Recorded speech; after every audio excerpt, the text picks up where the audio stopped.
História projektu výstavby a rekonštrukcie Rooseveltovej nemocnice, tak ako ju poznáme dnes, siaha do pocovidového obdobia, kedy v rámci plánu obnovy a odolnosti boli alokované zdroje na tento projekt. V zásade prešlo veľmi veľa času od toho, ako sa nám podarilo zahájiť všetky prípravné práce. Naozaj sa do týchto prác zapája nesmierne množstvo ľudí, ktorí sa snažia robiť to najlepšie, čo vedia a zabezpečiť celý projekt tak, aby uzrel svetlo sveta.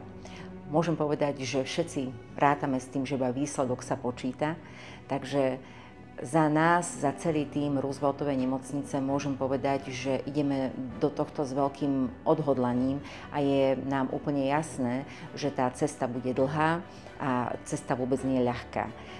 Procesy, ktoré sa spájajú s výstavbou a s prípravou všetkých činností súvisiacich s tým našim projektom, sú naozaj veľmi komplexné, zabezpečujú činnosti, ktoré súvisia priamo s poskytovaním zdravotnej starostlivosti.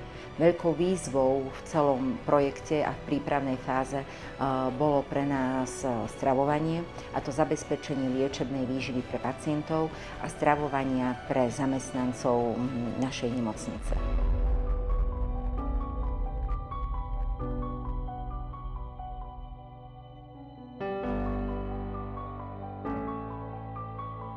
Stavenisko je pomyselne rozdelené na severnú a južnú časť, presne tak, ako budú zrealizované aj nové objekty nemocnice. V severnom objekte bude nástupný blok nemocnice, administratívny a infekčný blok so samostatnou prevádzkou. V južnom objekte sa budú nachádzať špecializované zdravotnícke prevádzky, vrátane lôžkovej časti. Severný objekt bude prepojený s južným objektom nadzemnými spojovacími premosteniami na úrovni prvého nadzemného podlažia. Okrem prepojenia na úrovni prvého nadzemného podlažia sa budú nachádzať aj prepojenia v podzemných úrovniach.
Na stavenisku sú zhotovené obidve stavebné jamy pre severný a južný objekt.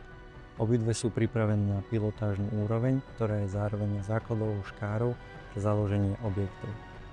S dokončovaním zabezpečenia stavebných jam prebieha ešte dobúravanie pôvodných stavebných objektov, ktoré sa nachádzali na mieste stavby novej nemocnice.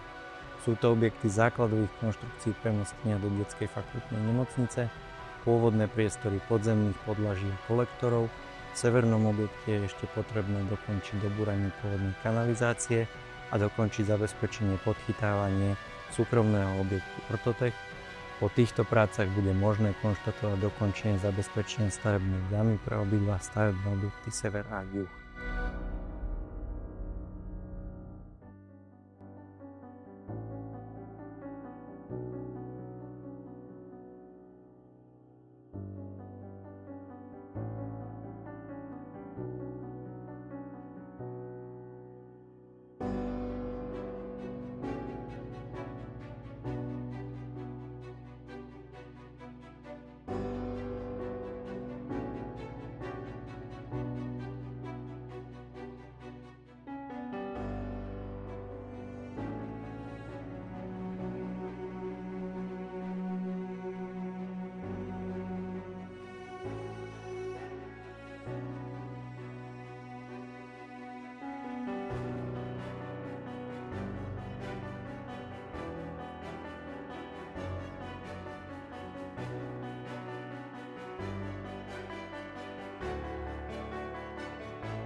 Veľmi intenzívne žijeme momentálne projektom reorganizácie dopravy. To je niečo, čo bolo našim cieľom už počas kreovania projektu novej nemocnice, a to je zlepšenie stavu dopravy, ktorá vedie ku nášmu areálu. Jedným z hlavných cieľov, ktorý sme vyhodnotili, bolo to, že potrebujeme presadiť viac ľudí z individuálnej automobilovej dopravy do hromadnej dopravy. Preto jedno zo základných opatrení v tomto projekte je zmena dopravného značenia na cestách, takže momentálne pribúdajú autobusové pruhy na cestách vedúcich k nemocnici a vlastne ku kruháču pri Lidli. Potom v zápätí, keď zrealizujeme túto časť, mesto ako náš partner prispieje vlastne zmeneným grafikonom autobusovej dopravy, takže to zintenzívnenie by malo prísť následne a malo by zlepšiť situáciu s individuálnou automobilovou dopravou u nás. S tým priamo súvisí aj z našej strany reorganizovanie parkovania v rámci areálu.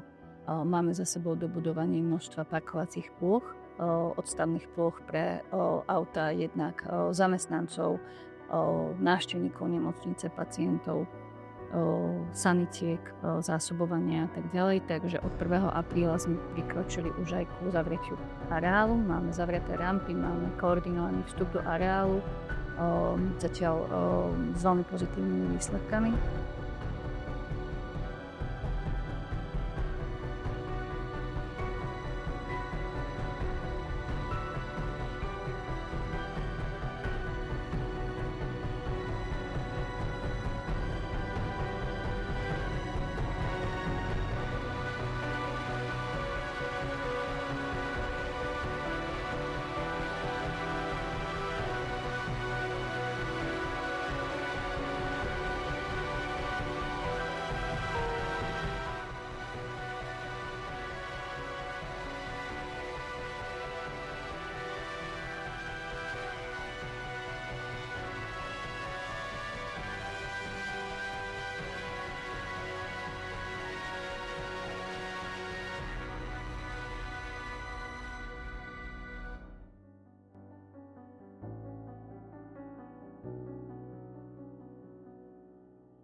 S realizáciou pilot sa začínajú realizovať aj výkopy pre základové pásy a pätky. Tieto sú základovou konštrukciou pre ďalšie nosné konštrukcie podzemných a nadzemných podlaží.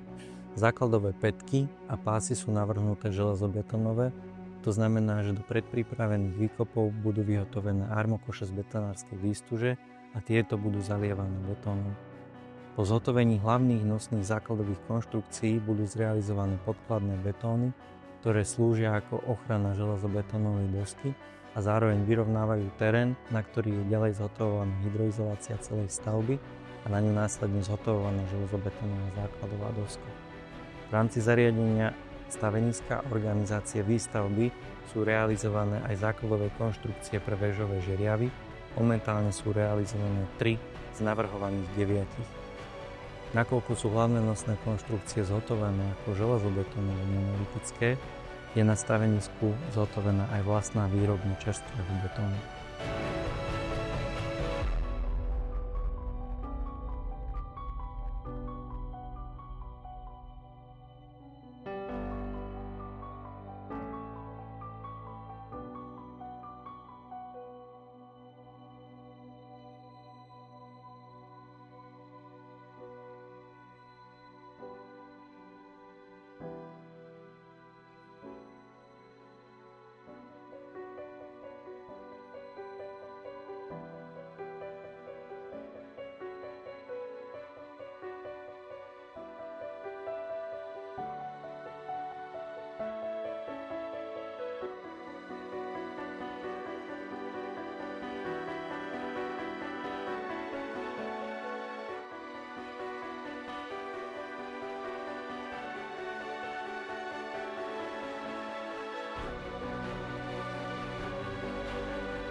Postaviť nemocnicu je jedna vec, vybaviť nemocnicu je vec druhá. V novom objekte rátame s deľbou procesov, to znamená, že vstupy budú zabezpečené tak, aby sa nekrížili pacienti, zamestnanci a logistika v rámci nemocnice. Distribúcia jednotlivých tovarov v rámci nemocnice bude plne automatizovaná dopravnými vozíčkami. Rátame samozrejme s potrubnou poštou, tak ako už aj v súčasnosti Rooseveltova nemocnica potrubnú poštu má. Rátame s tým, že mnohé procesy aj pre zamestnancov budú plne digitalizované.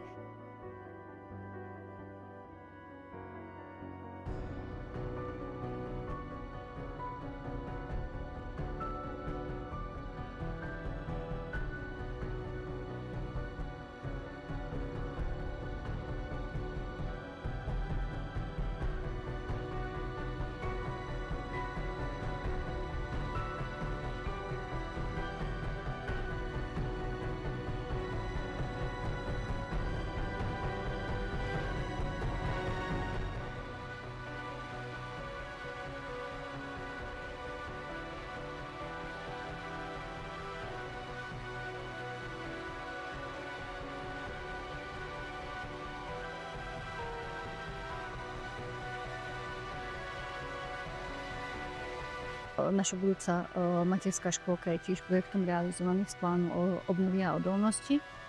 Momentálne je už pod strechou s osadenými oknami a prebiehajú interiérové práce. Jej dokončenie je plánované už v tomto kalendárnom roku a nástup prvých detičiek. Tá kapacita tam bude 120 už od začiatku budúceho roka. Zároveň prebieha aj rekonštrukcia psychiatrie v druhom areáli našej nemocnice. To je tiež projekt financovaný z plánu obnovy a odolnosti a momentálne prebieha.